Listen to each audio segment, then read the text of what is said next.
इनको मरकब राकिबे दोशे पैगंबर चाहिए। इनको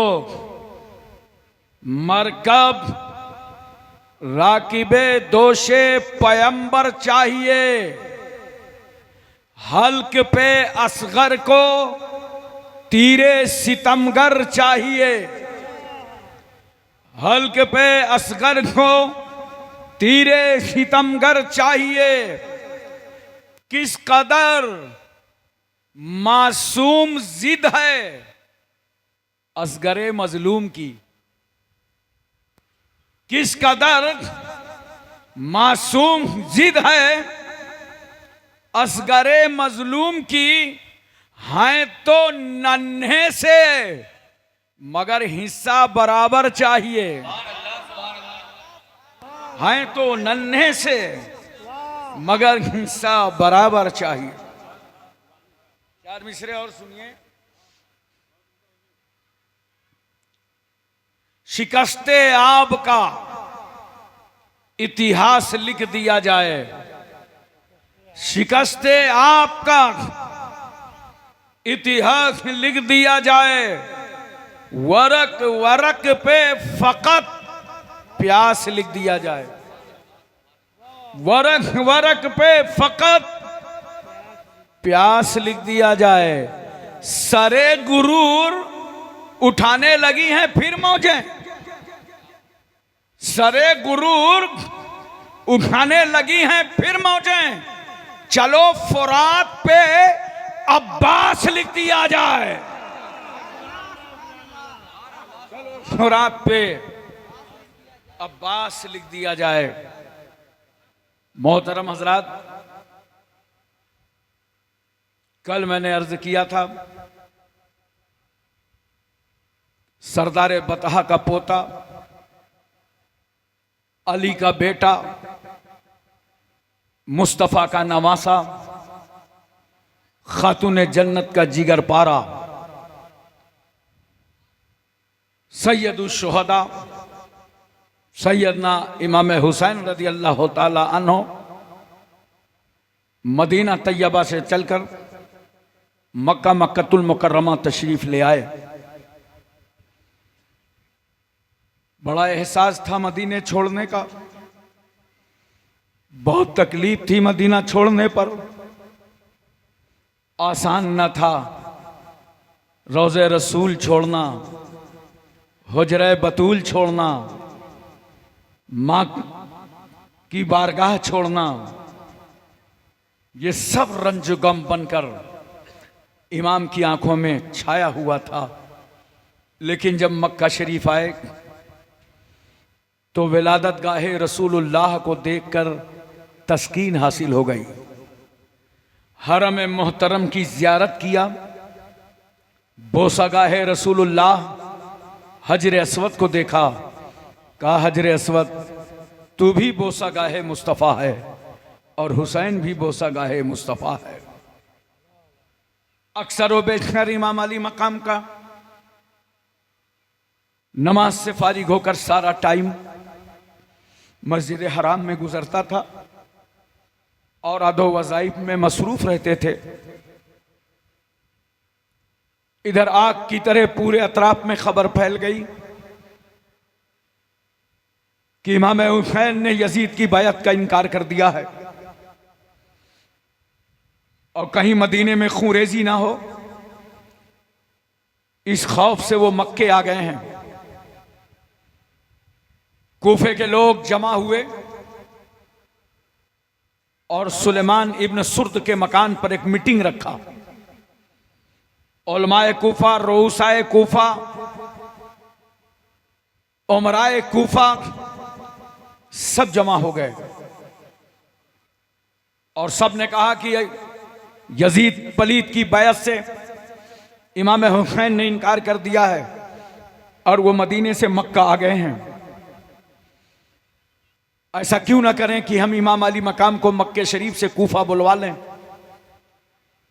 और यहां उनके दस्त हक परस्त पर बैअत हासिल कर सकें, ताकि इमाम हुसैन की गुलामी के बाद जो हक व सदाकत का परचम कूफे से लहराएगा तो वो इस्लाम की नुशूद नुमा को बढ़ाता चला जाएगा। यजीदियत की सारी प्लानिंग खाक में मिल जाएगी। ये मीटिंग तय हुई। बाज़ाब्ता खत लिखा गया जिस पर लिखा था, इमाम अली मकाम आप कूफा तशरीफ ले आवें। अहले कूफा आपके हाथ पर बैत होना चाहते हैं। खुदारा हमें तन्हा न छोड़िए। यजीद पलीद फासिक फाजिर शराबी के हाथ पर हम भी बैत नहीं हो सकते। हमें भी वही हाथ चाहिए जिस हाथ पर मुस्तफ़ा का हाथ हो। आप तशरीफ ले आइए। पहला खत अब्दुल्ला इब्न सुबई और अब्दुल्ला इब्न दाल, ये दो शख्स लेकर के आए। इमाम अली मकाम ने खत पढ़ा, जेरे लब मुस्कुरा दिया। नाना जान से किया हुआ वादा याद आ गया। लेकिन खतों का सिलसिला नहीं रुक रहा। कूफे में यह मीटिंग एक मकान पर नहीं हो रही थी। हर हर महल्ले के लोग खत लिख रहे थे। जो अपनी अपनी कौम के सरगना थे वो खत लिख रहे थे। खत का मजमून मिलता जुलता, तांता लग गया अर्जियों का। एक खबर के मुताबिक इमाम अली मकाम के पास 53 अर्जियां आ गईं। यह सिलसिला बढ़ता रहा। तकरीबन 150 खतूत इमाम हुसैन के पास पहुंच गए। आखिरकार इमाम अली मकाम ने हालात को देखकर वादा कर लिया कि इंशाअल्लाह मैं कूफा आऊंगा। इधर सहाबा को पता चला, अजिल्ले सहाबा मक्के में मौजूद अब्दुल्ला इब्न जुबैर, अब्दुल्ला इब्न अब्बास, हजरत जाबिर, अबू सईद खुदरी, वाकिद लैसी, इन सहाबा ने आकर के बाज़ाब्ता इमाम हुसैन से कहा, हुसैन आप मत जाइए, आप यादगारे रसूलुल्लाह हैं। आपने तो आपके नाना की नस्ल चलेगी, औलादों का सिलसिला चलेगा। इन कोफियों पर भरोसा मत कीजिए। हजरत मौला अली की शहादत में इनका हाथ है। आपके भाई हसन मुश्तबा का को जहर देने में इनकी साजिशें हैं। इनमें भरोसा मत कीजिए। इमाम अली मकाम फरमाते हैं, ये खतूत देखिए, और फतवा तो जाहिर पर लगता है। कल अहले कोफा ने अगर मैदान हश्र में नाना जान से अर्ज कर दिया कि हमने आपके नवासे को हिदायतों के लिए बुलाया था, इन्होंने राह नहीं दिखाई, तो मजबूरन शराबी के हाथ पर हम बैत हो गए थे। उस वक्त मैं अपने नाना जान को क्या जवाब दूंगा? लिहाजा फतवा जाहिर पर होता है, कूफा जाना चाहिए।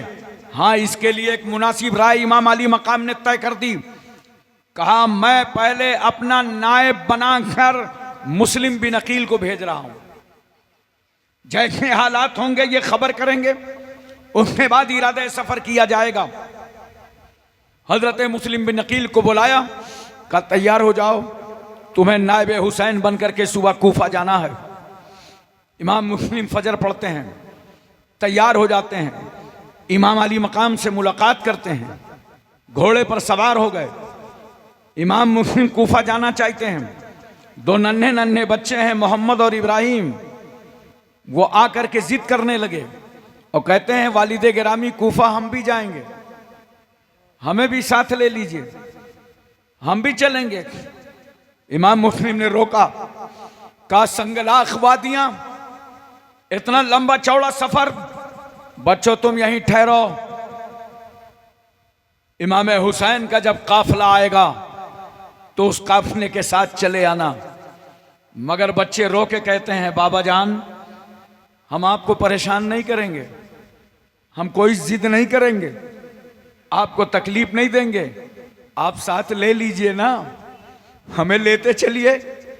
इमाम हुसैन ने सुना, कहा मुस्लिम बच्चों को लेते जाओ, मैं मदीने में सुगरा को छोड़कर आया हूं, अभी भी मुझे एहसास होता है जाओ बच्चों से तस्कीन मिलेगी, इन्हें भी साथ में सवार कर लो। इमाम मुस्लिम लेकर के दोनों शहजादों को मक्के से रवाना होते हैं। कूफे में इंतजार था कि इमाम हुसैन के नायब इमाम मुस्लिम आ रहे हैं। घर घर लोग मुंतजिर थे। जैसे ही इमाम मुस्लिम पहुंचे, अहले कूफा बाहर निकल आए इस्तकबाल के लिए। क्या शानदार इस्तकबाल था, मरहबा की सदाएं बुलंद हो रही थीं। इब्ने रसूलुल्लाह आना मुबारक हो, नायबे हुसैन आपका आना मुबारक हो। उन बच्चों को औरतें गोद में ले रही थी, कोई औरत मिठाई दे रही थी, कोई गाल थपथपा रही थी, कोई पेशानी चूम रही थी, कोई गोद में ले रही थी। शानो शौकत से इस्तकबाल होते हुए मुख्तार सकफी के घर में इमाम मुस्लिम को ठहरा दिया गया। बैतो इरशाद का सिलसिला शुरू हो गया। तकरीबन थोड़े ही अरसे में 12,000 कूफियों ने इमाम हुसैन की बैअत इमाम मुस्लिम के हाथों पर कर ली। इमाम मुस्लिम ने जब हालात देखा कि साजगार है, आपने खत लिख दिया इमाम हुसैन को, का बिरादर गिरामी आप तशरीफ ले आइए, हालात साजगार हैं, अहले कूफा आपके मुंतजिर हैं, जितनी जल्दी हो सके इस सफर को जारी फरमा दें। इधर कासिद रवाना हुआ मक्का खत लेकर, उधर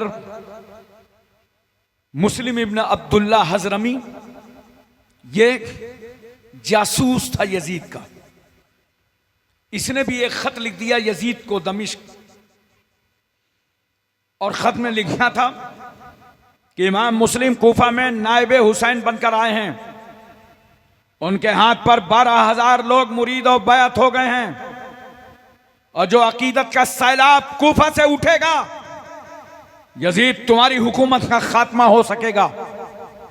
अगर चाहते हो अपनी हुकूमत बचाना तो सबसे पहले कूफे के गवर्नर नोमान बिन बशीर हैं, ये मुहिब्बे अहले बैत हैं, अहले बैत से इन्हें बड़ा लगाव और प्यार है। पहले इनको तुम माजूल करो और यहां का इंतजाम करो, दूसरा गवर्नर जल्द अज जल्द भेजो। जैसे ही ये खत पहुंचा, अब जरा से मैं आपकी तवज्जो चाहता हूं। यजीद ने खत देखा और अपने मुशीरों से मशवरा किया, इस सिलसिले में क्या होना चाहिए। लोगों ने कहा गवर्नर बदल दो। किस गवर्नर को रखा जाए? जानते हो किस गवर्नर का इंतखाब हुआ? उबैदुल्लाह इब्ने ज़ियाद का। और ये उबैदुल्लाह इब्ने ज़ियाद वो गवर्नर था जिससे हजरत अमीर माविया हमेशा नाराज रहते थे। ऐसे गवर्नर का इंतखाब क्यों हुआ? और ऐसे गवर्नर के हाथ में जब बागडोर आई तो उसने समझ लिया कि अमीर माविया को तो जिंदगी में खुश नहीं कर सका, आज यजीद को खुश करने का मौका है। ये बसरा का गवर्नर था, वहां अपने भाई उस्मान को गवर्नर बनाया और माजूली नामा और अपना तकर्रुर नामा लेकर कूफा की तरफ चल पड़ा। लेकिन देखिए फराड, धोखा, इसने रास्ता कौन सा अपनाया? जो मदीने से आ रहा था। लिबास कौन सा पहना? जो अहले हिजाज पहनते थे, ताकि लोग समझें मदीने से आ रहे हैं और हुसैन आ रहे हैं।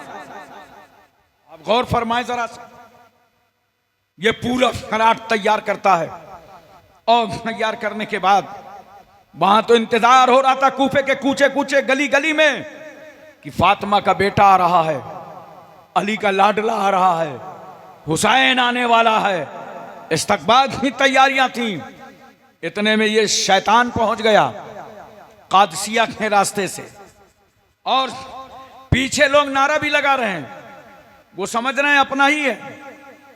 और ये आगे आगे भागते भागते गवर्नमेंट हाउस पहुंचा, और गवर्नमेंट हाउस में जाकर के इसने नोमान बिन बशीर को माजूली नामा दिया, कहा तुमको माजूल किया जाता है और अब कूफे का गवर्नर मुझे मुकर्रर किया जाता है। रात गुजरी, लोगों ने देखा कि हुसैन तो नहीं आए, ये तो उबैदुल्ला इब्ने ज़ियाद आ गया। जहां इस्तकबाल हो रहा था, नारे लग रहे थे, लोग अपने घरों को वापस पलट गए। सुबह हुई तो गवर्नमेंट हाउस का मिजाज चेंज हो चुका था। यह तो हम भारत में रहते हैं, आसानी से समझते हैं। हुकूमतें बदलती हैं तो दिलो दिमाग कितनी जल्दी बदल जाते हैं, और पब्लिक भी इंतहाई चम्मचगिरी में उतर जाती है।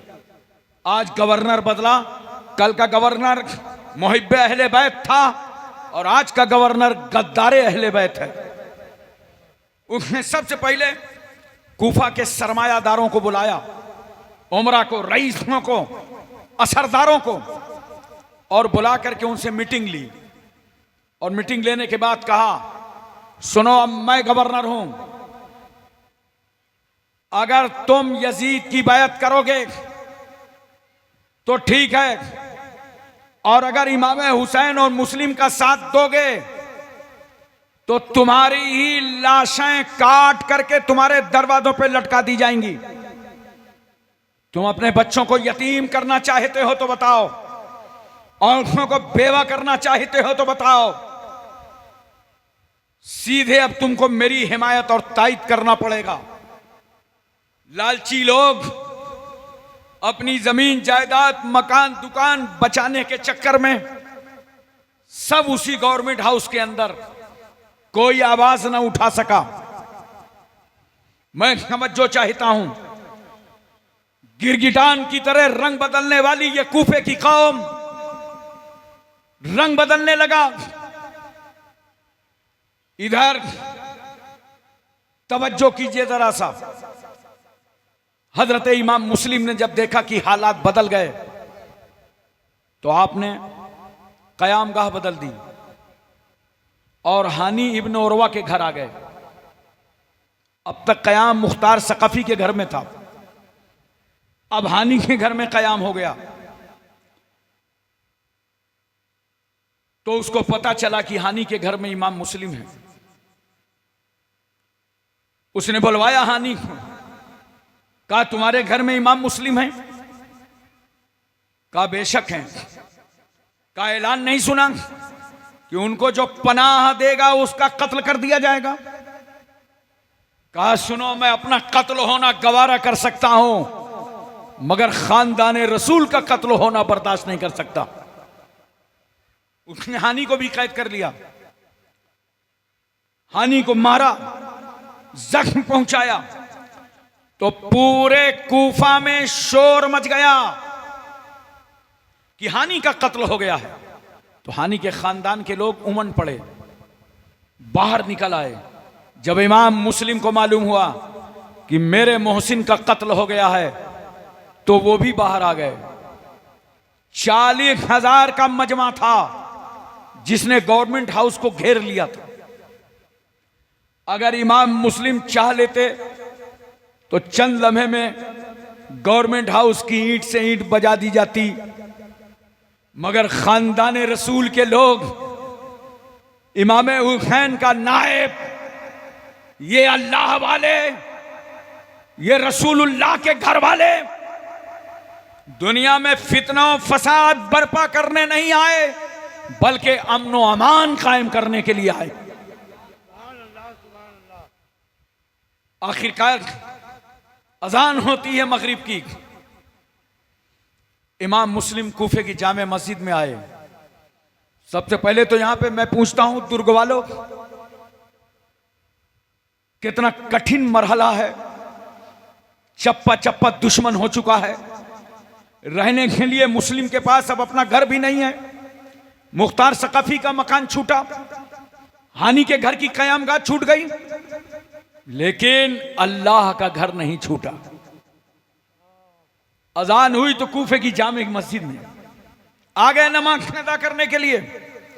खचाखच मस्जिद भरी थी। नमाज हुई और नमाज पढ़ करके जब आपने सलाम फेरा, फारिग हुए तो देखा पूरी मस्जिद खाली हो गई। कोई दिखाई नहीं पड़ रहा, कोई नजर नहीं आ रहा। और मस्जिद के बाहर ऐलान हो रहा है जो इमाम मुस्लिम को पनाह देगा उसको कत्ल कर दिया जाएगा, और जो उनको गिरफ्तार करके लाएगा उन्हें इनाम और इकराम से नवाजा जाएगा। ये ऐलान भी हो रहा है। रात का हिस्सा बढ़ने लगा। इमाम मुस्लिम रज़ियल्लाहु ताला अन्हु ने अब ये फैसला कर लिया कि कूफे से बाहर निकल जाना चाहिए। एहसास और ख्याल पैदा हुआ, चलो कूफे से बाहर चलते, वापस पलट चलते। मगर ख्याल आया कि मोहम्मद और इब्राहिम कहाँ हैं? मैं जो 2 बच्चों को लेके आया था, अगर वो बच्चे मिल जाते तो उन्हें मैं साथ लेता और लेकर के वापस आज मक्का या मदीना पलट जाता। बच्चों की तलाश में थे, प्यास की शिद्दत महसूस हो रही थी। एक गली से निकल रहे थे, देखा एक औरत बैठी है, इनका नाम माई तौवा है। इमाम मुस्लिम वहां पे गए, प्यास की शिद्दत थी, अंधेरा छाया था पूरे कूफे में, सन्नाटा था, दरवाजे बंद थे, कोई बाहर नहीं नजर आ रहा था। इमाम मुस्लिम ने बैठी हुई माँ को देखा तो जाके खड़े हो गए और कहा, माँ क्या एक प्याला पानी मिल सकता है? उस माँ ने पूछा, बेटे तुम कौन हो? तुम कौन हो? अपने घर जाओ, कूफे के सारे दरवाजे बंद हैं, हालात बिगड़ गए हैं, यहां का गवर्नर बहुत सख्त है, मुस्लिम उनके बच्चों को ढूंढ रहा है, तुम भी अपने घर चले जाओ। घर कहां है? इमाम मुस्लिम फरमाते हैं, मां मैं मदीनतुर रसूल का मुसाफिर हूं, अब मेरा कूफे में कोई मकान नहीं। कल तक हर घर में मेरा मकान था, हर दिल में मेरे लिए जगह थी, अब कोई जगह नहीं है, मेरा नाम ही मुस्लिम है। कहा, तुम खानदाने रसूल के बेटे हो? इमाम मुस्लिम को उसने पानी लाके दिया, इमाम ने पानी पी लिया। औरत कहती है, अब चले जाओ, बड़े हालात खराब हैं। इमाम मुस्लिम कहते हैं, कहां जाऊं? अगर मेरे 2 बच्चे मिल जाते तो मैं आज कूफे से रवाना हो जाता। उस बूढ़ी मां ने कहा था, आप मेरे घर में ठहरिए, मेरा बेटा बिलाल गवर्नमेंट की नौकरी करता है, जब वो वापस आएगा रात को ड्यूटी से तो मैं उससे गुजारिश करूंगी कि बेटा मुस्लिम के दोनों बच्चों को तलाश कर लाओ। इमाम मुस्लिम को उसने खाना पेश किया, कहाँ की भूख? आपने फरमाया मेरी नमाज का इंतजाम कर दो। इबादत करने लगे, जिक्र करने लगे, इबादत में मसरूफ थे। इतने में माई तौवा का बेटा बिलाल आ गया, बड़े प्यार से बिलाल को खाना खिलाया, मोहब्बत भरी नजर मां ने डाली, गई करीब, बाहों में बाहें डाल दी। बिलाल ने पूछा, मां बड़े प्यार से बात कर रही हो, यह अनोखा अंदाज, इतना प्यार तो कभी देखा नहीं था। कहा, बेटे मां की एक फरियाद है, और सुन, अगर आज तूने मेरी ये फरियाद पूरी कर दी तो देख, मैं अभी तेरी खिदमत और जो बचपन में मैंने तुझे दूध पिलाया था आज ही उसे माफ कर दूंगी। कहा, मां बताओ काम क्या है? कहा, कुछ नहीं, इमाम मुस्लिम को इन्होंने मेहमान बना के बुलाया था और वो आ गए। आने के बाद इन जालिमों ने धोखा दिया, आज हमारे घर में वो हैं, उनके 2 बच्चे कहाँ हैं? अगर वो बच्चे मिल जाते तो मैं बच्चे उनके हवाले कर देता। और कहा, मेरा सर फख्र से ऊंचा हो जाता, कल मैदान हश्र में खातूने जन्नत के सामने लोगों की उंगलियां उठती, ये वो मां जा रही है जिसने मुस्लिम के बच्चों की हिफाजत की थी। बेटे ऐसा कर सकते हो, मगर दोस्तों बेटा भी अय्यारे जमाना था। उसने जाकर के शहर कोतवाल को खबर कर दी, इब्ने अशस को, और वो पूरा सिपाहियों का दस्ता लेकर माई तौवा के मकान को घेर लेता है। इमाम मुस्लिम इबादत में मसरूफ थे, घोड़ों की टापों को सुनते हैं, वो समझ जाते हैं अल्लाह खैर करे। घर घेर लिया, इमाम मुस्लिम मकान के अंदर है, मगर इतना रोब, इतना जलाल, किसी को हिम्मत और ताकत ना थी कि मुस्लिम पर हमला कर सके। तो इन जालिमों ने, नाहंजारों, बेवकारों, जलील खारों ने बुज़दिली का मुजाहरा किया और आग जला जला के छत पे फेंकने लगे। इस तरह से हमले करने लगे, तीर मारने लगे। आखिरकार इमाम मुस्लिम बाहर आ गए और जो इमाम मुस्लिम ने तलवार चलाई है, किसी की खैर नहीं थी। मगर जब इन जालिमों ने देखा कि अपना बचना मुश्किल है, तो ऐलान करते हैं, मुस्लिम हम आपको अमान देते हैं। और अरबों के यहां तरीका था, अगर किसी को अमान दे दी जाए तो अब तलवार नहीं चल सकती थी। आपने तलवार रोक लिया अमान की वजह से। मोहतरम सामईन किराम, उसके बाद सवारी में सवार किया और जैसे ही सवारी में बैठाया, पीछे से बुकैर नामी शख्स ने हजरत मुस्लिम की तलवार खींची। आप समझ गए कि इन्होंने अपना मुआहदा तोड़ दिया। उसके बाद आपको गवर्नमेंट हाउस के अंदर लाया गया और लाने के बाद दरबान वहां मौजूद था। इमाम मुस्लिम आए, दरबान ने कहा कि तुमने उबैदुल्लाह इब्ने ज़ियाद को सलाम नहीं किया। कहा सुनो, जो अहले बैत का गद्दार हो उसे कौन सलाम करेगा? जो शरीयत मिटा रहा हो उसे कौन सलाम करेगा? जो इस्लाम का मजाक उड़ा रहा हो उसे कौन सलाम करेगा? जो अय्याशी आवारा गर्दी करता हो उसे कौन सलाम करेगा? शरीयत का गद्दार है, एक सलाम ना होगा। अगर शरीयत का ये वफादार होता तब तो लाखों सलाम होते। नारे तकबीर, नारे तकबीर, नारे रिसालत, जिक्रे शोदाए करबला, जिक्रे शोदाए करबला, खलीफे हुजूर सरकारे कला, हुजूर गाज़ीए इस्लाम। हजरत इमाम मुस्लिम के चोट लग गई थी, खून लबों से जारी था। आगे बढ़े तो एक ठंडे पानी का घड़ा रखा हुआ था। इमाम मुस्लिम को प्यास लगी, आपने फरमाया एक प्याला पानी निकाल दो इससे। पहरेदार ने कहा आपको पानी न दिया जाएगा। दूसरा शख्स खड़ा था, कहा नादान, दुश्मनी की भी हद होती है, प्याले में पानी निकालो, इमाम मुस्लिम को पेश करो। जब पानी आपको पेश किया गया, जैसे ही लबों पर रखा तो खून का असर पानी में आ गया। प्याला आपने रख दिया, कहा अब कूफे का पानी मुकद्दर से रूठ चुका है, अब तो नाना जान के हाथों से जामे कौसर पीना। मोहतरम सामीन किराम, उसके बाद इस जालिम गवर्नर ने बहुत बहसें की। इमाम मुस्लिम बाज़ाब्ता जवाब देते रहे। जब ये लाजवाब हो गया तो उसने बुकैर नामी शख्स से कहा, इन्हें गवर्नमेंट हाउस की छत पे ले जाओ और जाकर के इसमें इनके जिस्म के 2 टुकड़े कर दो। हजरत मुस्लिम को छत पर ले जाया गया और ले जाने के बाद उस जालिम ने तलवार उठाई तो इमाम मुस्लिम कह रहे थे, बिस्मिल्लाहिर्रहमानिर्रहीम, अल्लाह का जिक्र कर रहे थे, अल्लाह को याद कर रहे थे। वो इमाम मुस्लिम की गर्दन देख रहा था और हजरत इमाम मुस्लिम मदीना देख रहे थे और मुस्तफ़ा पर दरूद व सलाम पढ़ते थे, अपने नबी पर दरूद पढ़ रहे थे, दरूद पढ़ते थे।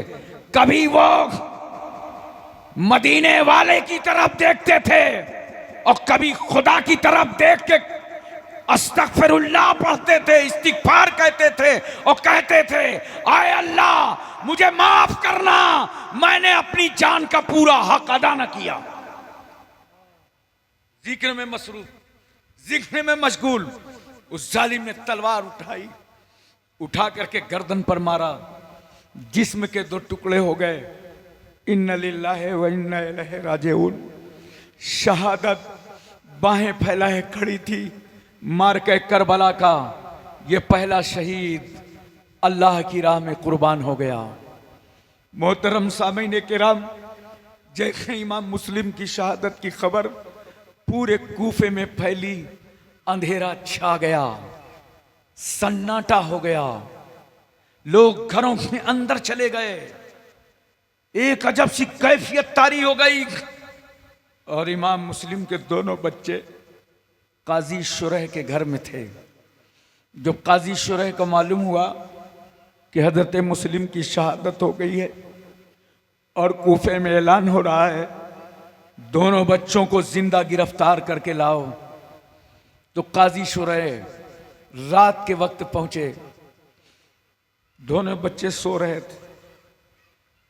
बच्चों की नींद ही कितनी प्यारी होती है। माँ बाप को सुबह स्कूल भेजना होता है, तो बच्चे को कितने नाज नखरे से बेदार करते हो।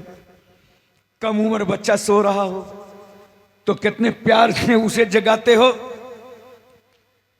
एक कस्साब ने बयान किया कि मैं सुबह उठा, मुझे बकरी ज़बा करना था, तो मैंने देखा बकरी का बच्चा बड़े इत्मीनान से सो रहा था, तो उस पर मुझे इतना रहम आया कि मैंने ज़बा करना ही छोड़ दिया। अल्लाहु अकबर कबीरा। वो बच्चे सोए हैं, काजी शुरह पहुंच गए, बच्चों को बेदार किया। बच्चों ने आंखें खोली, सुर्ख आंख खोलते ही कहते हैं, बाबा जान क्या हमारे वालिद आ गए? क्या उन्होंने एड्रेस बताया, कुछ पता बताया, हमें बुलवाया है? हमने तो वादा कर लिया था हम जिद न करेंगे, हम वहां कोई ऐसा काम न करेंगे कि आपको तकलीफ हो, कोई चीज का मुतालबा ना करेंगे। मगर हमें यह नहीं मालूम था कि कूफा जाने के बाद वो अकेले छोड़ देंगे, वो तन्हा छोड़ देंगे। इस तरह काजी शुरह ने दोनों बच्चों के सर पर हाथ रखा है। बच्चे समझ गए ये हाथ तो यतीमी के मालूम होते हैं। पूछ रहे हैं बाबा कहां हैं? अब बच्चों, तुम्हारे बाप मुस्लिम की शहादत हो गई है, वो शहीद हो चुके हैं, और अब तुम्हें कूफे में रहना बेहतर नहीं है। कूफे लोग तुम्हें ढूंढ रहे हैं, सिपाही गश्त में है, तुम्हें तलाश किया जा रहा है। लिहाजा क्या करो कि एक काफिला मदीने जा रहा है, तुम तैयार हो जाओ, मैं तुम्हें मदीना भेजवा देता हूं। जल्दी से तैयार कराया। हाय नन्हे मुन्ने से बच्चे आधी और कच्ची नींद उठ गए, और बाप के शहादत की खबर मिल गई। बाप का साया सर से उठ गया। क्या बीती होगी उन बच्चों पर, क्या गुजरी होगी उन बच्चों पर। तैयार होने लगे। काजी शुरह का बेटा असद आता है, दोनों बच्चों से कहता है चल तो चलो साहब। जैसे ही वो बच्चों को ले गया, तो जिस रास्ते पर काफिले के साथ उन बच्चों को करना था, वो काफिला जा चुका था। मगर ये दोनों बच्चों को घर वापस नहीं लाया, उन बच्चों को उसी राह पे छोड़ दिया। कहा काफिला इसी रास्ते से गया है, चले जाओ, यहीं से गया है, निकल जाओ, आगे मिल जाएगा। बच्चे चल पड़े, नन्हे मुन्ने से मुसाफिर। एक तो यतीमी का दाग, बाप की रुखसती का एहसास, बाबा जान के शहीद होने का एहसास, और दोनों मुसाफिर चल दिए। चलते चलते नन्हे मुन्नी सी एड़ियां, छोटे छोटे कदम, बचपने का आलम। बड़ा भाई छोटे को देखता है, छोटा बड़े को देखता है। रात भर चलते रहे। जहां बिल्डिंगें नजर आए, इमारतें नजर आए, मकान नजर आए, एहसास होता था लगता है मदीना आ गए, जालिमों के शिकंजे से निकल आए। रात भर चले, मगर उन मुसाफिरों को तो मदीने का रास्ता नहीं मालूम था। वो घूम घूम करके कूफा ही में चलते रहे। सुबह हुई, एक आने वाला शख्स सामने आया, उसको रोका और कहा ये बताइए क्या हम मदीना आ गए, कूफा छूट गया? अब मदीना कितनी दूर है? उसने कहा बच्चों ये तो कूफा ही है। कहा हम क्यों रात भर चलते रहे हैं? कहा तुम रास्ते में गए हो लेकिन भूल भूल के इसी राह पे आ गए हो, ये तो कूफा ही है। मोहतरम सामीन किराम, मैं तवज्जो चाहता हूं आपकी, चूंकि मैंने अपनी आंख से वो गवर्नमेंट हाउस भी देखा है कूफे में, जहां इमाम मुस्लिम को छत पे चढ़ा करके शहीद किया गया था। खंडर पड़ा हुआ है, मच्छर मक्खी कीड़े मकोड़े लानत। मुझे लगता है इस महल से ज्यादा लानत दुनिया के किसी महल में न बरस रही होगी। मोहतरम सामीन किराम, को बच्चे रात भर कूफे का दौरा करते रहे, सुबह हो गई है। जैसे ही जालिम को पता चला कि हजरत मुस्लिम के बच्चे हैं, पूछा कौन हो, तुम्हारे बाप का नाम क्या है? कहा हम मुस्लिम बिन अकील के बेटे हैं, हमें मदीने पहुंचा दोगे? वो जालिम मदीने क्या पहुंचाता, उसने तो गिरफ्तार कर लिया, अपने कब्जे में ले लिया। उबैदुल्लाह इब्न ज़ियाद को खबर दे दी कि दोनों मुस्लिम के बच्चे गिरफ्तार कर लिए गए। उसने कहा जाओ उनको जेल में डाल दो। हाय अफसोस, सद अफसोस, ये जेल लगता है शरीफों के लिए बनी है। बदमाश, गुंडे, आवारा जेलों से बाहर रहते हैं। ये नेक बच्चों को जेल में डाल दिया गया। लेकिन दोस्तों, हर जगह अल्लाह ताला कोई ना कोई मददगार अता फरमा देता है। जब जेल में हवाला किया गया तो जेल का दारोगा, जिसका नाम मशकूर था, उसने चेहरा देखा, कहा इन बच्चों को कौन लाया है? ये तो मुस्लिम के शहजादे हैं। कहा उबैदुल्लाह इब्न ज़ियाद का आर्डर हो गया है कि इनको जेल में रखा जाए। उबैदुल्लाह इब्न ज़ियाद ने कहा था उबैदुल्लाह इब्न ज़ियाद ने कहा था जेल में रखा जाए। मशकूर दारोगा ने कहा ऐसी नौकरी को मैं ठोकर मार दूंगा, मगर अहले बैते रसूलुल्लाह को जेल में नहीं रखूंगा। ये दुनिया में जेल में रहने नहीं आए, ये तो इस उम्मत को जहन्नम से आजाद कराने आए। नारे तकबीर, नारे तकबीर, नारे रिसालत, नारे रिसालत, जिक्र शोहदाए करबला, जिक्र शोहदाए करबला। सुभान अल्लाह, सुभान अल्लाह। कितना हिम्मतावर था वो दरोगा, कितना कवि दिल था मशकूर का, कौन सा कलेजा था, किस कदर अहले बैत की मोहब्बत थी उसके दिल में। दोनों बच्चों को रात में आजाद कर दिया, और आजादी ना किया, पूरी राह बताई। कहा बच्चों ये मेरी अंगूठी ले लो, इसे अपने पास रखना, इस रास्ते से जाओगे, शहर कादसिया का कोतवाल मेरा भाई है, यह अंगूठी भाई को दे देना, और कहना मशहूर ने भेजा है, वो तुम्हें मदीना तैयबा तक वापस करा देगा। जाओ मैं तुम्हें आजाद करता हूं, खुदा एक लम्हा मेरा वो बाकी ना रखे कि जेल में मैं अहले बैते रसूलुल्लाह को रखूं। उसने आजाद कर दिया। हज़रात तवज्जो कीजिए, इधर खबर फैल गई कूफे में कि बच्चे जेल में नहीं है, वो तो आजाद हो गए। मशकूर दरोगा से रिपोर्ट तलब की गई। उसने कहा मैंने तो आजाद कर दिया है। कहा तुमको मालूम नहीं था? कहा सब कुछ मालूम था, जानबूझ करके आजाद किया है। मुझे जीने में मजा नहीं आता जो रसूलुल्लाह के घर वालों पे मर जाने में आता। मोहतरम सामीन किराम, आखिरकार उबैदुल्लाह इब्न ज़ियाद ने मशकूर दारोगा को भी 100 कोड़े की सजा सुना दी। मशकूर दारोगा मुस्कुराता हुआ आता है और हर कोड़े पे अल्लाह का शुक्र अदा करता है, कहता अल्लाह तेरा लाख लाख एहसान। मेरा नाम रसूलुल्लाह के घर वालों में, रसूलुल्लाह के घर वालों के साथ गद्दारों में ना लिखा जाएगा, वफादारों में लिखा जाएगा।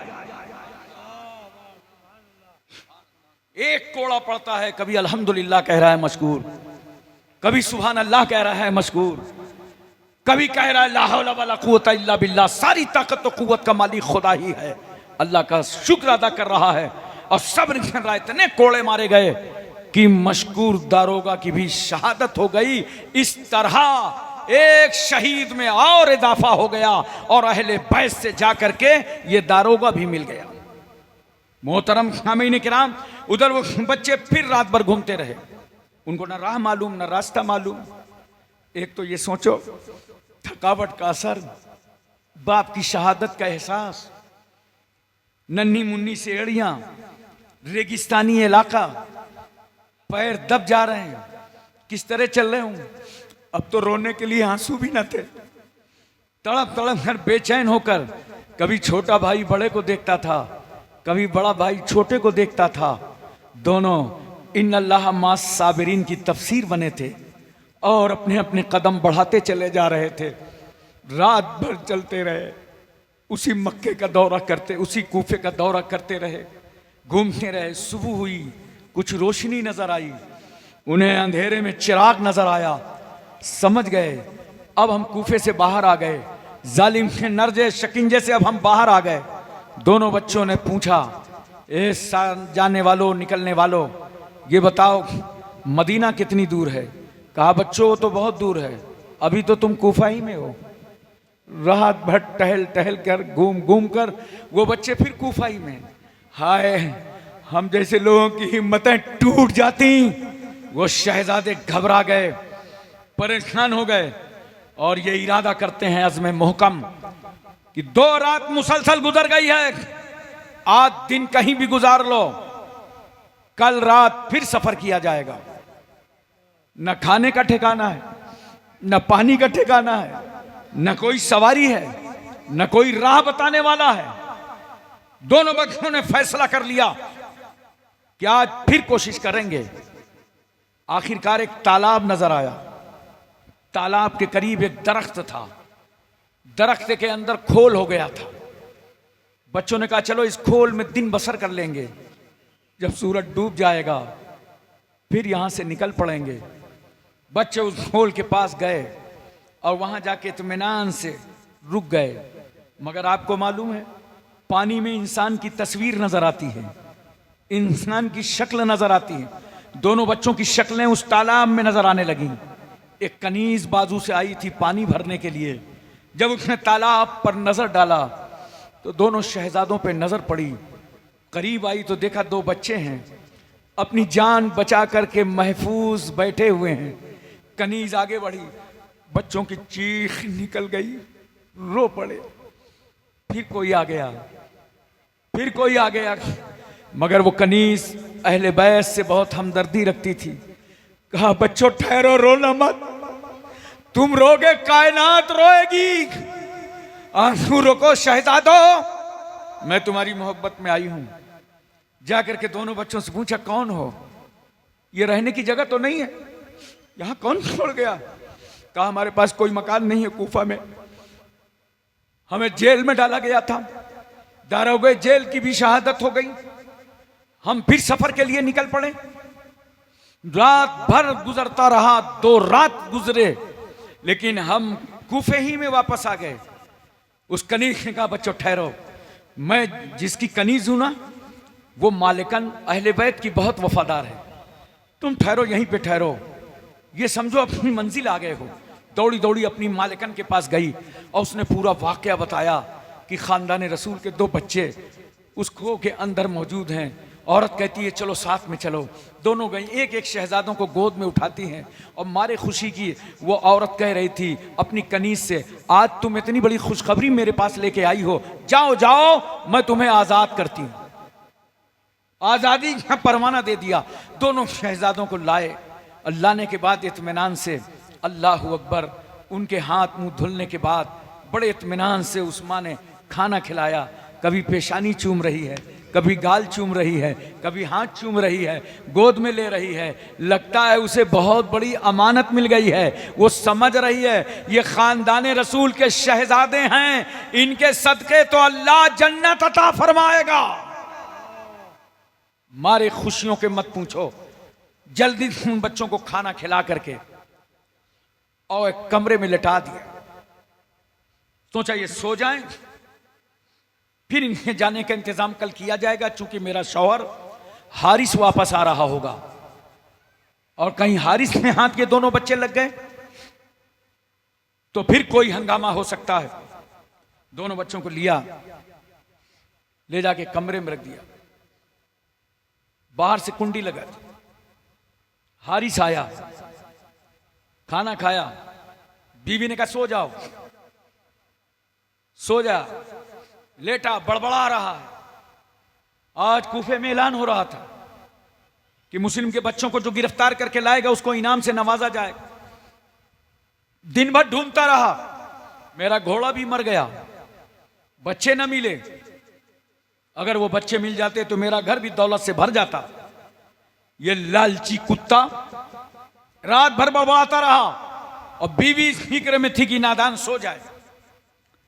रात का कुछ हिस्सा गुजरा, सुबह की पहर आई तो अचानक बड़ा भाई उस कमरे में क्या देख रहा है कि अल्लाह के रसूल तशरीफ ले आए। रसूलुल्लाह की उसने ज़ियारत किया, पैगंबर को देखा कि नबी तो जन्नत में है और वहां बाबा जान मुस्लिम भी नकील भी हैं, नानी खदीजतुल कुबरा हैं, सैयदा फातिमा हैं, मौला अली शेरे खुदा हैं। रसूलुल्लाह पूछ रहे हैं मुस्लिम बच्चों को कहां छोड़ा है? कहा या रसूल अल्लाह कूफे में छोड़ आया हूं, वो भी आने वाले हैं। ये ख्वाब देखा था बड़े भाई ने, आंख खुल गई, रो पड़ा। छोटा भाई भी उठ गया। बड़े ने पूछा तुम क्यों रो रहे हो? छोटे ने अपना ख्वाब बयान किया। जो ख्वाब बड़े ने देखा था वही ख्वाब छोटे ने देखा था। दोनों गले मिल करके रोने लगे। अब भाईजान हमको कत्ल किया जाएगा, हमको ज़बह किया जाएगा। ये तो बताइए, जब आपकी गर्दन पर छुरी चलेगी, तलवार चलेगी तो मैं कैसे देख पाऊंगा, और मेरी गर्दन पर अगर तलवार चलेगी तो आप कैसे देख पाएंगे? दोनों भाई मोहब्बत से रोने लगे। जैसे ही रोने की आवाज हारिस ने सुना तो जालिम खड़ा हो गया, अपनी बीवी से पूछता है ये आवाज कैसी आ रही? ये बच्चों की आवाज आ रही, कौन है? बीवी ने कहा हजरत मुस्लिम के बच्चे हैं, वो आए थे, मेहमान थे, मुसाफिर थे, मैंने सुला दिया, मैंने सोचा तुमको बाद में मैं बताऊंगी। उसने जाके दरवाजा खोला, कुंडी हटाई तो अल्लाह अकबर, दोनों शहजादे उस मकान पे नजर आ रहे थे, उस कमरे में दिखाई पड़े। हारिस ने दोनों को पकड़ लिया, बाल पकड़ करके यूं घसीटा और लेकर के अपनी सवारी के करीब आया। बीवी दौड़ करके गई, उसे धक्का मारा, दीवार में गिर गई, वो चकरा गई, पैर पकड़ लिया हारिस के। कहा नादान छोड़ दे, ये अहले बैते रसूलुल्लाह है, ये फातिमा के घर वाले हैं, ये नन्हे मन्ने मुसाफिर हैं, छोड़ दे, इन पर तरस था। एक भी ना सुना उसने। इस तरह बच्चों को सवारी पे लादा था जैसे सामान लादा जाता हो, और दोनों बच्चों को लाद करके दरिया फुरात के किनारे ले आया और ला करके खड़ा कर दिया। हाथ में बरहना तलवार ले ली और जैसे ही इब्राहिम की तरफ बढ़ा, मोहम्मद ने कहा ठहर। मोहम्मद की तरफ बढ़ा, इब्राहिम ने कहा ठहर। बड़ा कह रहा है छोटे पे तलवार मत उठाना, नादान, अगर तू खून का प्यासा है और तुझे गर्दन काटने से तस्कीन मिल सकती है तो बड़ा भाई हाजिर है, छोटे भाई का गला मत काटना। छोटा भाई की तरफ रुक करता है। छोटे भाई ने पुकार के कहा सुन नादान, अगर खून बहाने से तुझे सुकून मिल सकता है, ये मेरा भाई है, बड़ा भाई है, सुन। बाप की शहादत के बाद बाप की तरह ये शफकत करता रहा, अपने बड़कपन का इजहार करता रहा। अरे नादान, मेरे भाई की गर्दन पर तलवार मत चला, छोटा भाई कुर्बान होने के लिए तैयार है। उसने छोटे भाई की तरफ तलवार कर रुक किया तो दोनों बच्चे रोते रोते आए और गले मिल गए। ऐसा मिले, लगा खून खून से मिल गया, गुरूब गुरूब से मिल गया। लहू लहू से मिल गया, नसें नसों से मिल गई, रगें रगों से मिल गई, जिस्म जिस्म से मिल गया। अल्लाह अकबर। दोनों गला मिला था। इस जालिम ने तलवार उठाया और उठा करके ऐसा हमला किया कि एक साथ दोनों बच्चों की शहादत हो गई। इन्ना लिल्लाहि व इन्ना इलैहि राजिऊन। बच्चों की लाशों को दरिया फुरात में डाल दिया और दोनों सरों को एक तश्त पर रख करके उबैदुल्लाह इब्ने ज़ियाद के पास ले गया। कहा लीजिए मैं दोनों बच्चों के सर काट करके ले आया हूँ। इब्ने ज़ियाद ने कहा नादान, मैंने सर काटने को कब कहा था? अगर यजीद ने मुझसे जिंदा बच्चे तलब कर लिए तो मैं क्या जवाब दूंगा? तूने मेरी हुक्म-उदूली की है। ए जल्लाद उठो, जल्दी से इसकी तलवार लो और इसी की तलवार से इसकी गर्दन के 2 टुकड़े कर दो। उसी वक्त ये हारिस मारा गया और इसका सर और जिस्म कुत्ते और बिल्ली के हवाले कर दिया गया। मैं सिर्फ ये बताना चाहता हूं, डर से इबरत है अहले नजर के लिए। न खुदा ही मिला, न वसाले सनम, न इधर के रहे न उधर के रहे, मगर शहादत होनी थी, खून बहना था, बच्चों को शहीद होना था, यह नविश्ता तकदीर था। मगर दुर्गवा लोग, दोनों बच्चे शहीद होते होते नाना जान की उम्मत को सबक दे गए, नाना जान की उम्मत को समझा गए कि एक दिन तो मरना है। लेकिन हम दोनों नन्हे मुन्ने भाइयों से सीख लो, एक भाई को दूसरे भाई पर किस तरह कुर्बान होना चाहिए, एक भाई को दूसरे भाई पर किस तरह निसार होना चाहिए, एक भाई को दूसरे भाई की किस तरह हिफाजत करनी चाहिए। दोनों बच्चे बता गए, आज तुम झगड़े करते हो आपस में, सगे भाई हो करके थाना चौकी जाते हो, जाने के बाद छोटा भाई बड़े को गाली दे रहा है, बड़ा छोटे को गाली दे रहा है। अरे तुम उसे गाली दे रहे हो जिस माँ के पेट में दोनों ने 9-9 महीने जिंदगी गुजारे, जिस माँ की छाती से दोनों ने 2-2 साल तक दूध पिया, जिस माँ ने तुम्हें उंगलियां पकड़ के चलाई। बड़ा भी गाली दे रहा है माँ की और छोटा भी गाली दे रहा है माँ की। क्या माँ ने इसीलिए पाला था कि झगड़े करके थाना चौकी जा करके तुम हंगामे करके बाप को गालियां दो, माँ को गालियां दो? मैं तुमसे कहना चाहता हूं, अगर तुम सच्चे आशिके इमाम हुसैन हो, इमाम मुस्लिम के बच्चों से तुम्हें प्यार है तो आयत करके जाओ। अगर भाई भाई में झगड़ा हो तो आज तौबा करो और गले मिल करके जाओ। भाई छोटा हो तो बड़े को गले से लगाए और ऐलान कर दे कि हम मुस्लिम के बच्चों की जिंदगी पर अमल करके जिंदगी गुजारना जानते हैं। नारे तकबीर, नारे तकबीर, नारे रिसालत, जिक्रे शोहदाए करबला, जिक्रे शोहदाए करबला, खलीफे हुजूर सरकारे कला, हुजूर गाज़ी इस्लाम। हजरात, ये जो कमेटियां इतना इंतजाम करती हैं, ये प्रोग्राम होते हैं इन शहीदों के नाम के, अहले बैत के नाम के, आप भी कुर्बानी देते हो, अपना ताउन पेश करते हो। इनका मकसद यही होता है कि जब हम इनकी जिंदगी को सुने तो अपने खानदान में इनकी जिंदगी को लागू करें, ताकि हर एतबार से हमारी जिंदगी में एक अच्छा शऊर और एहसास पैदा हो। 3 जिलहिज्जा को सैयदना इमाम अली मकाम रदी अल्लाह तआला अन्हो मक्के शरीफ से रवाना हुए। आपको खत मिल गया हजरत इमाम मुस्लिम का, आपने पढ़ा और रवाना हुआ। कौन कौन था इस काफिले में? हजरत अली अकबर, हजरत अली असगर, इमाम ज़ैनुल आबिदीन, हजरत सकीना, हजरत ज़ैनब, हजरत शहरबानो, हजरत हसन के बेटे कासिम, अब्दुल्ला, उमर, अबू बकर, हजरत मौला अली की दूसरी औलादें, हजरत अब्बास, हजरत मोहम्मद, हजरत अब्दुल्ला, हजरत जाफर, हजरत उस्मान, हजरत अकील की दूसरी औलादें, अब्दुर्रहमान इब्ने अकील, अब्दुल्ला इब्ने अकील, जाफर इब्ने अकील। ये अहले बैत का काफिला इमाम अली मकाम के साथ रवाना होता है। मकाम सफ़ा पे आए इमाम हुसैन, फिर जोक शायर मिल गया, उससे पूछा कहाँ से आ रहे हो? कहा कूफे से आ रहे हैं। कूफे वालों के हालात कैसे हैं? कहा आका हुसैन, कूफे वालों की तलवारें बनी उमैया के साथ हैं और दिल अहले बैत के साथ है, आप वहां का सफर मुलतवी कर दीजिए। इमाम अली मकाम थोड़ा सा और आगे बढ़े तो पीछे से कौन आया? मोहम्मद और औन। ये कौन है?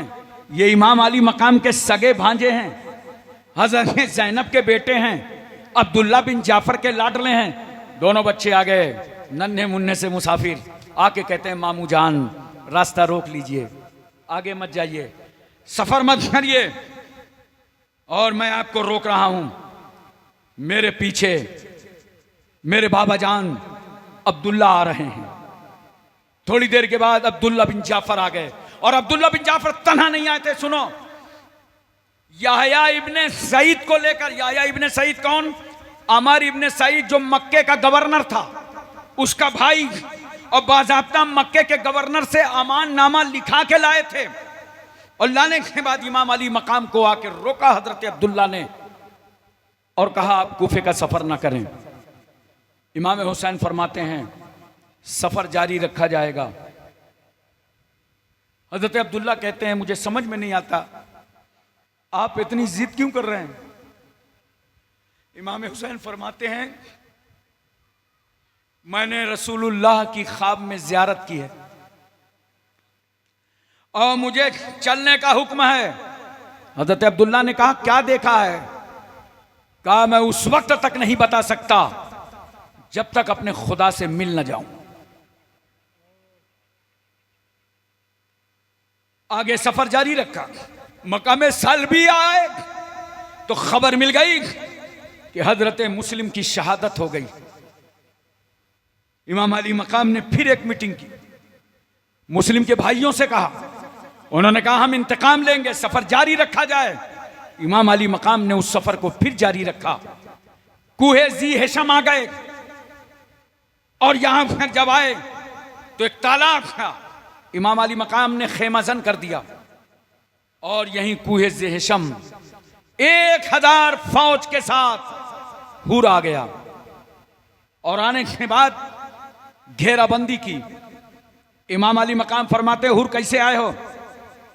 कहा मैं आपको गिरफ्तार करने आया हूं, मुझे हुक्म है जहां मिले जैसे मिले उन्हें गिरफ्तार करके ले आओ या उन्हें बैत पर मजबूर करो।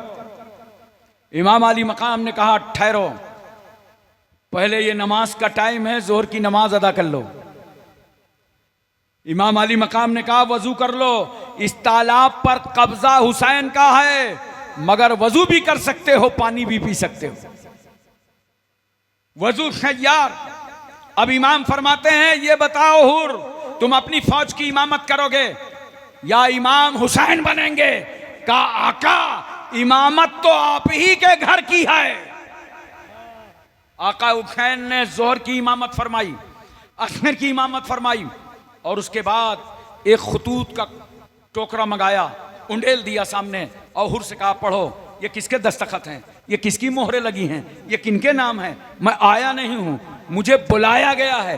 हुर ने कहा इसमें मेरा कोई दस्तखत नहीं है, आपके बुलाने में मेरा कोई इरादा नहीं है।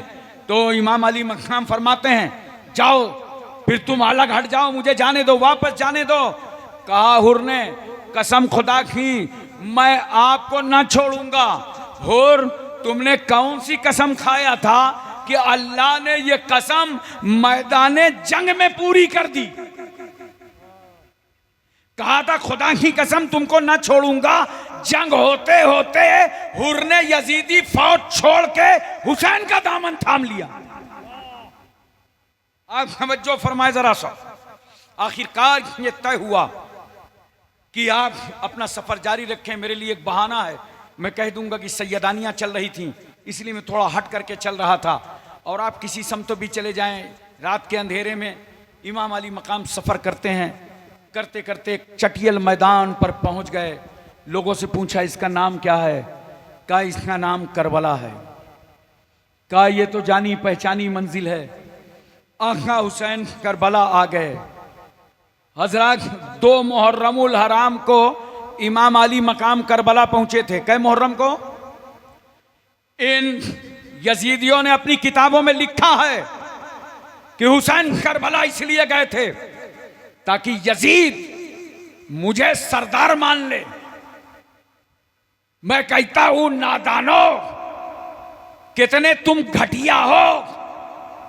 ये पाकिस्तान का अब्बासी कितना जलील और रुसवाए जमाना है। लिख रहा है कि हुसैन करबला इसलिए गए थे, वो चाहते थे यजीद मुझे अपना सरदार मान ले। अरे नादान, वो हुसैन किसी से क्या सरदारी का मुतालबा करेंगे जिनके नाना जान ने बचपन ही में जन्नत के जवानों का सरदार बना दिया हो। बाद में लिखा है वो हुकूमत के लिए गए थे, वो तख्त ताज चाहते थे। मैं कहता हूं तुम हुसैन की बात करते हो। कौन नहीं जानता सैयद सुल्तान मखदूम अशरफ जहांगीर सेमनानी सामानी रहमतुल्लाह ताला अलैह को सेमनान के बादशाह थे और जिनके दौरे हुकूमत का इंसाफ चींटियां कहती थी हाथियों से, संभाल कर कदम रखना वरना हमारी छाती पर पड़ गया तो मखदूम अशरफ से शिकायत कर दी जाएगी। ऐसा मुंसिफ। लेकिन सैयद सुल्तान मखदूम अशरफ को जब ख्याल आया हिंदुस्तान के मुसलमानों की हिदायत का, तो सेमनान के तख्त ताज को ठोकर मारा और कहा हुकूमत में वो मजा नहीं आ रहा जो भारत के इंसानों की हिदायत में आ रहा है। अरे मुझे जवाब दो, जब सेमनान में तख्त ताज की परवाह अली का पोता नहीं करता तो करबला में हुकूमत की परवाह अली का बेटा कैसे करेगा?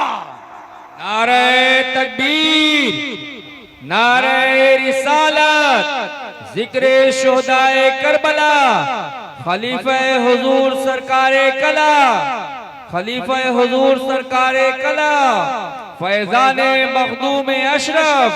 सुभान अल्लाह, सुभान अल्लाह। बाज ने तो लिखा है कि हुसैन लड़ाई के लिए गए। क्या तमाशा है। ये जलसे इसलिए किए जाते हैं कि सच्चाई इस उम्मत और इस कौम के सामने आए, वरना तो ये लिख पढ़ के जाने कब बराबर कर लेते। लिखने कि हुसैन करबला लड़ाई के लिए गए थे। मैं कहता हूं नादान, कान खोल के सुन ले। लाओ दुनिया का बड़ा से बड़ा जर्नल, किसी फौज का जर्नल ले आओ और उससे पूछो जंग में जाना है, फौज ले जाना है, ये बताओ जंग में क्या तुम बीमार बेटा ले जाओगे, दूध पीता बच्चा ले जाओगे, 7 साल की बेटी ले जाओगे, बहन और बीवी को ले जाओगे? क्या बीमारों की फौज ले जाओगे? वो कहेगा नादान, तुम जंग करने जा रहे हो कि मजाक करने जा रहे हो?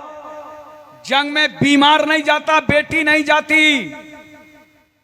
जंग में तैयार शुदा फौज जाती है। अगर मेरे हुसैन का मकसद लड़ाई होता तो फिर 22 साल का बेटा बीमार ज़ैनुल आबिदीन क्यों साथ होता? अगर हुसैन लड़ाई के लिए जाते तो 6 महीने का दूध पीता हुआ अली असगर साथ क्यों जाता? अगर हुसैन लड़ाई के लिए जाते तो बीवी साथ में क्यों होती? अगर हुसैन लड़ाई के लिए जाते तो बहन ज़ैनब साथ में क्यों होती? अगर हुसैन लड़ाई के लिए जाते तो बेटी सकीना क्यों साथ जाती? नादान, हुसैन करबला लड़ाई के लिए नहीं गए थे, हक को बातिल में जुदाई के लिए गए थे। मेरा हुसैन करबला इसलिए आया था, इसलिए पहुंचा था कि मैदान बद्र में बगैर कलमा के आतंकी खड़ा हुआ जिसका नाम अबू जहल था, तो सहाबा ने पराक्चे उड़ा दिए और आतंकी का सारा आतंकवाद खत्म कर दिया। लेकिन जब इमाम हसन मुश्तबा की शहादत के बाद, अमीर माविया के विसाल के बाद, कलमा पढ़कर सबसे बड़ा आतंकी यजीद सबसे बड़ा आतंकवादी यजीद, जब ये आतंकी खड़ा हुआ, कलमा पढ़ के खड़ा हुआ, तो फिर मेरा हुसैन करबला पहुंच गया। आल के साथ, औलाद के साथ, खानदान के साथ, बेटी के साथ, भांजे के साथ, भतीजे के साथ, सबको लेकर हुसैन ने यजीदियत के ताबूत पर आखिरी कील ठोक दी और एक इनकलाब बर्पा किया कि इस आतंक को कभी मार करके मिटाया जाता है, आतंकी का खात्मा करके मिटाया जाता है, और कभी इस आतंक को अपना गला कटवा के मिटाया जाता है। यह हुसैन का इनकलाब था जिसने अपना गला कटा के आतंकवाद का खात्मा कर दिया। वरना यजीद जैसा आतंकी होता तो आज शरीयत का मजाक उड़ गया होता, आज इस्लाम की बुबास खत्म हो गई होती। हुसैन आजम ने अपनी जान दे करके बता दिया, न आन की परवाह की, न जान की परवाह की, न खानदान की परवाह की, बल्कि बता दिया मुझे जीने में वो मजा नहीं आता जो इस्लाम पर मर जाने में आता है। अल्लाह फरमाता है वला नबलुन्नकुम बिशैइ मिनल खौफि वल जुए व नक्सी मिनल अमवालि वल अनफुसि वस समरात, अलबत्ता हम तुम्हें आजमाएंगे, भूखा रखेंगे, औलादे छीनेंगे, माल बर्बाद होगा, फलों के नुकसानात होंगे। आजमाया तो आज भी मुसलमानों तुम्हें जा रहा है। बोलो, खौफ से आजमाए जा रहे हो ना, कहीं बुलडोजर ना चल जाए। खौफ से आजमाए जा रहे हो ना, कहीं उल्टा केस ना लग जाए। खौफ से आजमाए जा रहे हो ना, कहीं जेल की सलाखों में न डाल दिए जाओ। तो आजमाइश से तो आज भी मुसलमान गुजर रहा है। हुसैन को भी आजमाया था, मगर ये अल्लाह का करम देखो, खुदा आजमा रहा था और फातिमा का बेटा मुस्कुरा रहा था। और हुसैन कहते थे अल्लाह तू आजमाता है तो आजमा ले, मुझे अपने तन पर भरोसा नहीं है बल्कि तेरे फजलो करम पर भरोसा है। नारे तकबीर, नारे रिसालत, जिक्रे शुहदाए करबला, जिक्रे अहले बैत, खानदाने अहले बैत, परचमे इस्लाम, मजहबे इस्लाम, या हसन या हुसैन। सुभान अल्लाह, सुभान अल्लाह। बात समझ में आ गई? अल्लाह फरमाता है तुमको आजमाएंगे, भूखा रखेंगे। बोलो, भूख से आजमाए जा रहे हो ना, कितनी की रोजी छिन गई? बोलो, खुद मालूम है। भूख से आजमाएंगे, प्यास से आजमाएंगे, फल का नुकसान होगा, जानों से नुकसान आजमाएंगे। अल्लाह आजमा रहा है। लेकिन दोस्तों, तुम्हें मालूम है, अल्लाह की आजमाइश पर साबिर रहो और तुम्हारी जो कोशिशें तुम्हारे तहफ्फुज की हैं, हिफाजत की हैं, रोजी रोजगार के हासिल करने की हैं, उसमें पीछे ना रहो, वो कोशिशें करते रहो। क्यों? अल्लाह फरमाता है जब तुम हमारी आजमाइश में मुकम्मल उतर जाओगे, सही सही उतर जाओगे, वबश्शिरी साबिरीन अल्लज़ीना इज़ा असाबतहुम मुसीबा, और बशारत और खुशखबरी है उन लोगों के लिए कि जब उन्हें मुसीबतें पहुंचती हैं, कालू, तो वो सब पुकार उठते हैं, इन्ना लिल्लाहि व इन्ना इलैहि राजिऊन, हम सब अल्लाह के लिए हैं और हम सबको अल्लाह की तरफ पलट करके जाना है। इसलिए दोस्तों, आज अगर तन्हा हमारी आजमाइश होती तो शायद ये इम्तिहान देना हमारे लिए भारी होता, मगर जब हमारा इम्तिहान होता है, हमारी आजमाइश होती है, तो हमें करबला वाला याद आ जाता है, फातिमा का लाल याद आ जाता है, उनकी भूख याद आती है, उनकी प्यास याद आती है, उनका घराना याद आता है, घर वालों का बीमार होना याद आता है, उनकी जानों का कुर्बान होना याद आता है। तो अल्लाह हमें इनके सदक़े में सब्र अता फरमा देता है कभी कभी हमारे तुम्हारे घर हादसाती मौतें हो जाती हैं, एक एक दो दो आदमी, तीन तीन आदमी अचानक एक घर में मर जाते हैं, तो उस वक्त हम क्या समझाते हैं, अरे सब्र करो। ये तो देखो करबला में हुसैन का तो पूरा घराना लूट गया था, भूखे रह करके लूटे गए, प्यासे रह करके लूटे गए, ज्यादतियां हुई वो लूटे गए, तुम भी सब्र करो। अल्लाह तबारक व तआला जो सब्र करता है उसके दर्जों को बढ़ा देता है। और सुन लो एक जुमला मेरा आखिरी और बड़ा कीमती है, जितना ज्यादा खुदा जिस बंदे को आजमाता है, यह जुमला याद रखिएगा, जितना ज्यादा बंदे को आजमाता है और जब देता है ना, उतना ही ज्यादा उस पर इनामात अता कर देता है, इनामात के दरवाजे उसके लिए खोल देता है। इसलिए मजहब पर कायम रहो, उसूलों पे कायम रहो, सच्चाइयों पे कायम रहो, इंशाअल्लाह फाते तुम ही बनोगे क्योंकि तुम गुलाम हुसैन हो।